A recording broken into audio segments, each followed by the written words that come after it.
Hello વિદ્યાર્થી મિત્રો, આજે આપણે જોવાનું છે ધોરણ 10નું ચેપ્ટર પહેલું વાસ્તવિક સંખ્યાઓનો પ્રમેય 1.2. હવે પ્રમેય 1.2માં તમને શું કહેવા માંગે છો કે ધારો કે પી એ એક એવી અવિભાજ્ય સંખ્યા છે કે ધન પૂર્ણાંક એ માટે એ સ્ક્વેર એ પી વડે વિભાજ્ય હોય તો એ અને પી વડે વિભાજ્ય હોય.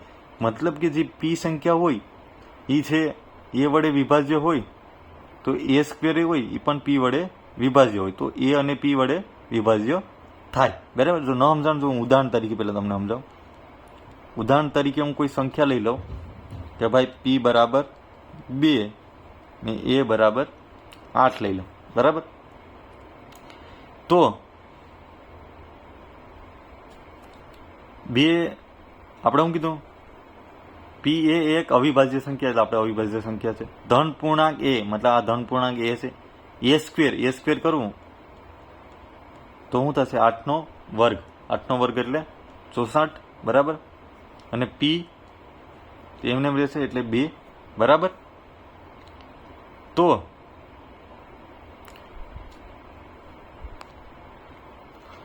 8 છે એ 2 વડે જો વિભાજ્ય હોય છે ને, વિભાજ્ય 8 ને 2 વડે આપણે ભાંગી શકીએ ને, તો 64 છે એને પણ આપણે 2 વડે ભાંગી શકીએ ને, આરામથી ભાગી શકીએ કે નહીં. બરાબર. સમજાણું. જો કોઈ સંખ્યા 2 છે, બરાબર,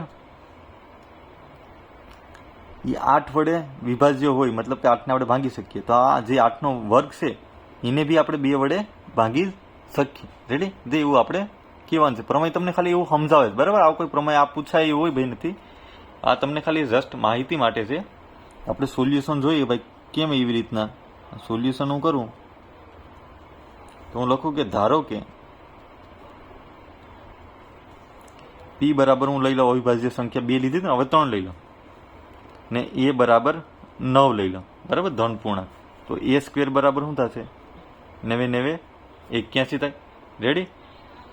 હવે જો પી છે એ સ્ક્વેર વડે બી વિભાજ્ય થાય અને પી છે એ વડે બી વિભાજ્ય હોય એવું કહેવા માંગે છે. બરાબર.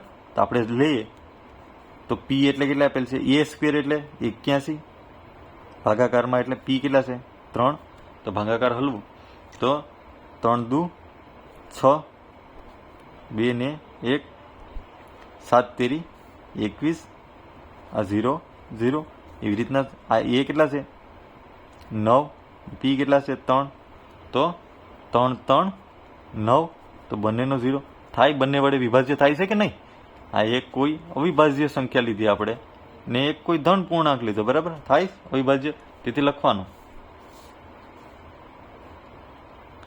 આમ એ સ્ક્વેર એ પી વડે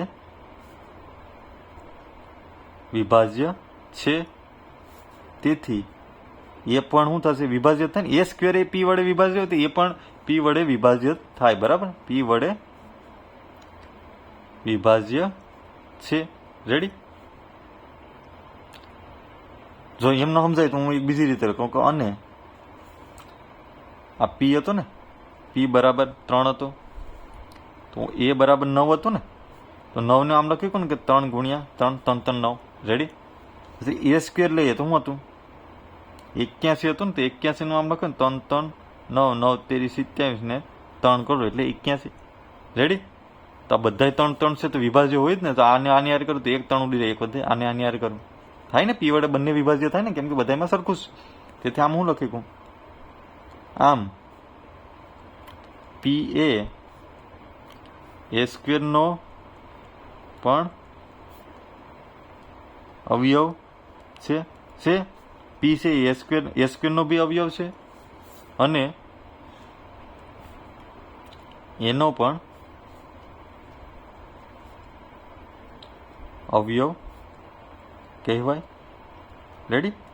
પી છે એમાં એ સ્ક્વેરનો અવયવ 3 છે તો એનો બી અવયવ કહેવાય ને, 3 આવે જ છે ને. આ તમારી માહિતી માટે, આ તમને હવે જે દાખલા આવશે એની ખાલી માહિતી માટે તમારે આ યાદ રાખવાનું. બાકી આ પૂછાતો નથી તો પણ આપણે યાદ રાખવાનું. બરાબર. પૂછાઈ જાય તો કંઈ એટલો કંઈ અઘરો નથી. બરાબર. જો વિડીયો પસંદ આવ્યો હોય તો લાઇક એન્ડ સબસ્ક્રાઈબ કરતા ભૂલતા નહીં. Thank you.